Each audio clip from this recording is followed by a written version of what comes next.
हमारी आधी जिंदगी गैर जमहूरी हुकूमतों में गुजरी, ये इन्हीं का किया कराया है। Chief justice Islamabad high court के मुदस्सिर नारू बाजियाबी केस में सख्त रिमार्क्स। कहा, लापता अफराद की जिम्मेदारी वज़ीर आज़म और काबीना पर होती है। रियासत की बजाय मुआवजे की रकम वज़ीर आज़म और काबीना अरकान क्यों ना अदा करें। रियासत माँ जैसी होती है मगर वो कहीं नजर नहीं आ रही। किसी का लापता हो जाना इंसानियत के खिलाफ संगीन जुर्म है। 13 दिसंबर तक मुदस्सिर नारू के अहले खाना को मुतमईन करने का हुक्म।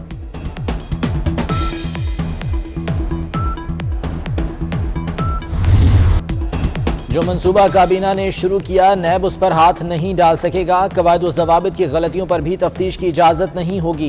बैंकारी उमूर पर गिरफ्त के लिए स्टेट बैंक से इजाज़त लेना होगी। हुकूमत ने नैब के पर काट दिए। करप्शन और आमदन से ज़्यादा असासों के केस नैब में चलते रहेंगे।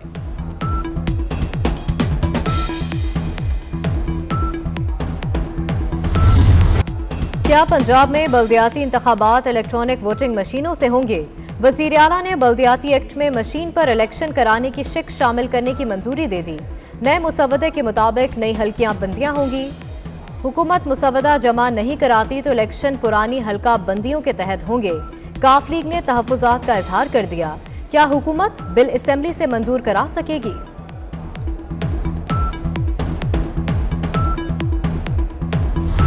पाकिस्तान के इलेक्शन के पंजाब में 40 हलकों का फैसला हार और जीत का ओवरसीज वोटिंग पे होगा और सारे पाकिस्तान में कमोबेश 80 हलके ऐसे होंगे।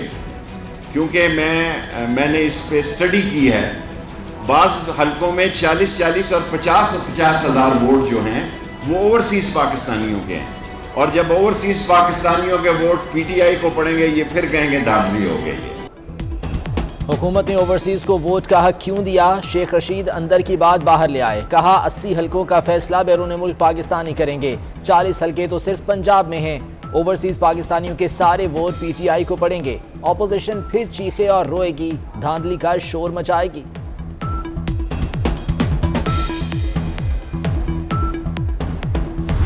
अगर किसी गरीब आदमी ने, मुतवसत तबके के आदमी ने, अमीर आदमी ने भी कोई कागज़ देख के किसी इमारत में पैसे लगाए हों, कोई घर खरीदा हो, तो आज उससे 5 साल बाद, 6 साल बाद, 10 साल बाद, 2 साल बाद उसे उसकी छत इस तरीके से नहीं छीन सकते। घर, ऐसी दुकानें या ऐसी इमारतें जो बन चुकी हैं, जिस पे लोग आज रह रहे हैं और जो पानी के फ्लो को मुतासिर नहीं कर रही, तो उसके ऊपर कोई रेगुलराइज करनी चाहिए चीज़। सिंध में खिलाफ ज़ाब्ता तामीरात को रेगुलराइज करने का कानून तैयार। मुर्तज़ा वहाब ने सवाल उठाया कि पंजाब में रेगुलराइजेशन हो सकती है तो सिंध में क्यों नहीं?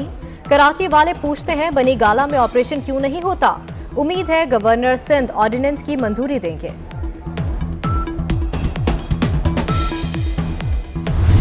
सिंधु देश के मंसूबे का एक बड़ा मंसूबा नए बल्दियाती निज़ाम के नाम से इस शहर पर और सिंध पर और सिंध के शहरी इलाकों पर मुसल्लत किया जा रहा है।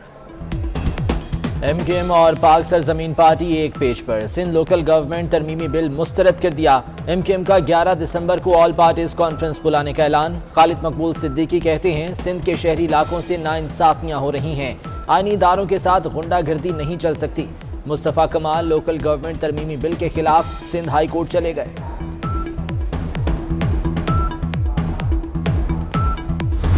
हमारे स्टॉल है वो खाली पड़ा रहता था। जर्मन सेक्रेटरी स्टेट आई, 20-25 मिनट बाद रिसीव किया गया, वो खड़ी रही काफ़ी देर तक। डोइचे टीवी आया, उनको किसी ने घास नहीं डाली, वो वापस चला गया। मिनिस्टर साहबा बादल होकर वहाँ से वापस आ गई कि जो हमला था उससे सिरे से कोऑपरेशन नहीं कर रहा था। ज़्यादा ऐसे लोगों को ले जाया गया डेलीगेशन में जिनकी ज़रूरत नहीं थी वहाँ पे। क्या रियाज फतियाना को जरताज गुल के खिलाफ बात करने की भारी कीमत अदा करना होगी? वज़ीर आज़म ने पब्लिक अकाउंट्स कमेटी के हुकूमती मेंबरान की फहरिस्त मंगवा ली। ज़राए ने दावा किया है कि रियाज फतियाना की पीएसी से छुट्टी हो सकती है।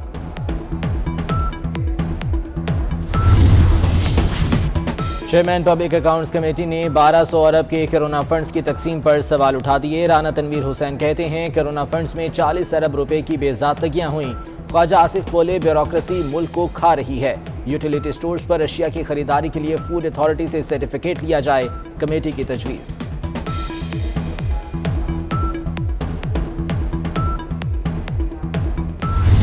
मुल्क में नॉन स्टॉप महंगाई, दर्जा दोम का घी मजीद 10 रुपए महंगा।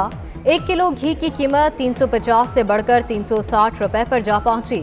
7 दिन में घी के दाम 15 रुपए बढ़ चुके। अवामी सवारी मजीद महंगी। यामाहा मोटरसाइकिल के मुख्तलिफ मॉडल्स की कीमत 6 से 7 हजार रुपए बढ़ा दी गई।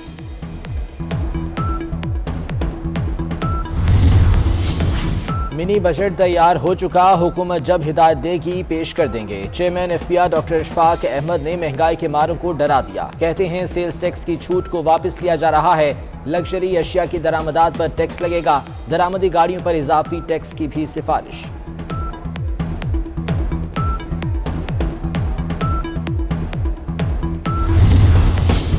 हुकूमती तर्जुमानी बड़ी आसान, सब अच्छा है कि गर्दान। महंगाई की वजह आलमी मंडी में कीमतें बढ़ाना करार दिया, लेकिन आलमी मार्केट में सस्ते पेट्रोल की हवा तक ना लगने दी। भारत की मिसालें देने वालों के लिए इत्तला है कि भारत में पाकिस्तानी रुपए में पेट्रोल 12.5 रुपए फी लीटर सस्ता हो चुका। ओमिक्रॉन सऊदी अरब भी पहुंच गया। मुतासरा शख्स अफ्रीकी मुल्क से वापस आया था। जनूबी कोरिया, नाइजेरिया और ब्राज़ील में भी केसेस रिपोर्ट। कनाडा ने नाइजेरिया, मलावी और मिस्र पर सफरी पाबंदियां लगा दी। मलेशिया का भी मुतासरा मुल्कों पर आर्जी पाबंदियों का ऐलान। अमरीकी एयरपोर्ट्स पर कवानीन सख्त करने का फैसला।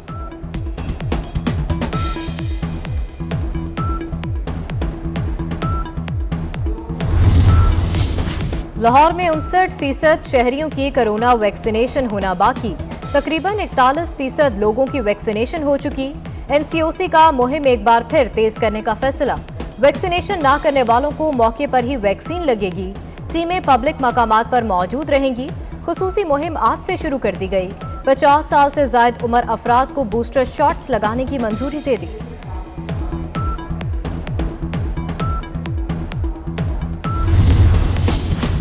तैयारी कर लें, हो सकता है 1 हफ्ते का लॉकडाउन करना पड़े। लाहौर में प्राइवेट दफातर और स्कूल्स बंद करना पड़ेंगे।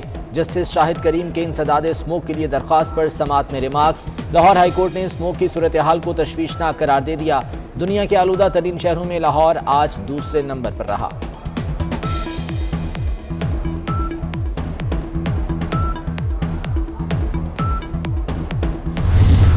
मुल्क में गैस बहरान शिद्दत इख्तियार कर गया। सिंध में 2.5 माह के लिए सीएनजी स्टेशन को सप्लाई बंद। 15 फरवरी तक गैस नहीं मिलेगी। गैर बरामदी सनतों की गैस पहले ही बंद। घरों में कहीं गैस गायब और कहीं प्रेशर कम की शिकायत। चूड़ी साजी की सनत भी बहरान की जद में आ गई। हैदराबाद में सनतें बंद होने से हजारों मजदूर बेरोजगार।